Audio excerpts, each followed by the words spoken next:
Hello everyone, in this video I'm going to show you how to download voice messages from Messenger on PC on laptop. So there are various ways you can just download. You can just download by using IDD, which is basically called Internet Download Manager. You can just download by using the just right click and you can just go and click on view inspect and you will able to download.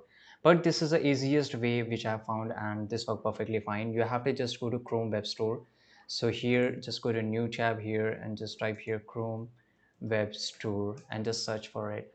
So once you search for it, you will just get a Chrome Web Store here and you can just look for it, which is called Messenger Audio Download. Just copy this word and paste it here and it will show you two of them. So this is for Telegram, this is for Messenger. You can just go here. By the way, you can also use it from on your Instagram. So whatever audio which you get over your message inbox, you can just download by using this Chrome Store.